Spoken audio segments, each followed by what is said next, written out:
Das Radical. So, in the last video that we made, I talked about the negative effects of tourism here in Iceland. However, in this video I failed to talk about a very specific type of tourist that we are starting to see more and more here in Iceland. That is the type of tourist that comes to Iceland specifically to commit crimes. Now, there are very few of those, thank God, but they seem to be catching more headlines recently, so I thought maybe I should also talk about those people. So as of right now, where I'm filming this, the police in the east of Iceland are actually asking people to be on the lookout for a suspicious touristy looking figure who apparently has been involved in several break-ins and thefts in the area. You need to understand that in the rural areas of Iceland, basically all of Iceland outside of the larger urban areas, basically everything outside of these places, there is very little crime, especially break-ins and thefts or of that sort, at least into people's private residences. So people very often, especially in farming communities, will leave their farmhouses unlocked while they are out working. And this year we have had a lot of cases where tourists apparently walk up to a farmhouse, knock on the door, and if somebody answers the door, they then just, ask for directions or claim that they are lost before going on their way. If the person isn't there, however, they would then enter the house and take all of the valuables that they can find with them. And last year, of course, there was the infamous Swiss couple who terrorized the area of Strandasýsla in the Westfjords. Basically, they broke into the local store and stole a lot of things here and there, and were on the campsite there for I think several days, and they just hid all the stuff that they had stolen like around the campsite, so behind rocks and stuff, so it would not be found in the tent. However, they were eventually busted because all of these things are disappearing everywhere right around the exact same time where this particular couple has been staying here. Yeah, and they were caught like having hand-woven gloves that somebody had made, like one specific person who lived in that community hand-knitted them and were selling them at the store, and the store owner was like, I haven't sold any of these so far this year. So yeah, not the smartest bunch either. And of course, every year we get foreign visitors who, for example, drive off-road and cause horrible corrosion to the landscape, and if they are caught, they can expect very hefty fines, like these two Frenchmen who were busted recently. Yeah, according to one of the headlines, it was like the Frenchmen were unhappy about having to pay 400,000 kroners in fine. Oh, really? Well, they were unhappy with having to pay a fine. Well, serves you right, asshole.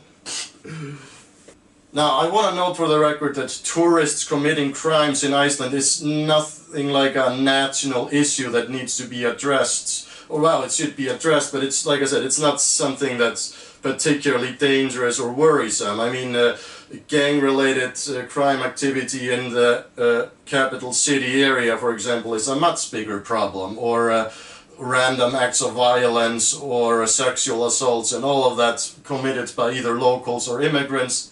This is a much bigger portion of all crime committed in Iceland. Overall, crime rates in Iceland are pretty low to begin with. But with increased tourism comes, of course, increased, amount of tourists who just don't want to play by the rules. I, for example, notice more and more when I go, out clubbing in Reykjavik or whatever, that more and more tourists are curious about buying drugs in Iceland. Apparently we're starting to see the beginning of what they call drug tourism. Now, I should note that all the narcotics that are illegal in your country are also illegal here, or pretty much all of them, as far as I know. Yes, weed is illegal too. I think the lowest fine that you have to pay if you get caught with even just an ounce or less is around, I read somewhere that it's around 35,000 kroner, which is more than I thought it was, but still nothing earth-shattering. So yeah, if you feel like smoking up, you're you're pretty likely to not get busted, at least if you don't do anything stupid like, smoke in the middle of the street where people can see you, take it to a back alley or someplace.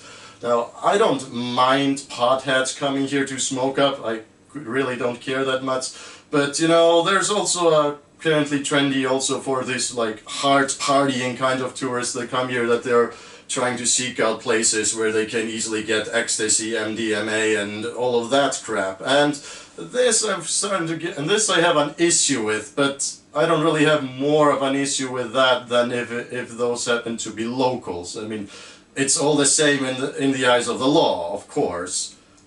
So the bottom line is, if you ever travel to Iceland and you want to have a nice, good and safe holiday, just maybe read up on some of the laws or whatever, if you don't want to get involved with the Icelandic judicial system or something of that nature. And also keep in mind that in a very small population, even with all these hundreds of thousands and millions of tourists that come here every year, the local population knows each other very well, pretty much. I've covered this in a previous video. So any foreigner or suspicious looking foreigner who commits any sort of crime will usually stick out like a sore thumb within the general population of people in the vicinity of said crime. Therefore, it's usually quite easy to nab them. Now, with ever-increased tourism, one needs to wonder if there's also going to be an ever-increasing amount of, tourists committing crimes. Of course, like most locals, the most common crime committed by tourists in Iceland is driving recklessly and driving too fast. Which, by the way, can give you a very hefty fine, and even when you're driving on a very long, empty-looking road and you feel like you can step on the pedal a little bit, drive a little bit faster, I wouldn't count on the fact that there may not be a police camera or a car just beyond the horizon or the next hill that can catch you in his radar beam. So it is fairly likely, if you drive fast in Iceland, that you'll get caught red-handed. Depends on kind of where you drive, but overall, police take road security very serious. So drive safely. It's for your own good, trust me. Now, of course, a lot of tourists will turn around and say, hey, you guys are basically robbing us with your ridiculously high food prices.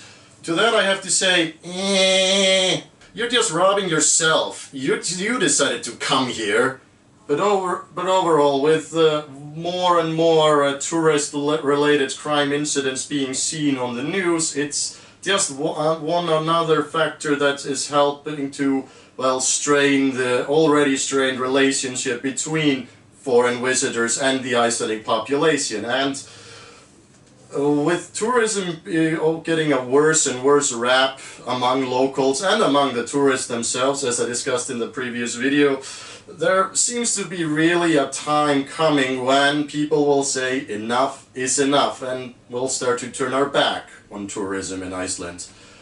Okay, I don't know exactly where this video was headed, but yeah, I guess this is more of a rant. But anyway, if you like this video, please like it and share it and whatever. And of course, if you do decide to come to Iceland, please remember... stay out of trouble. Yeah. Das Radikal.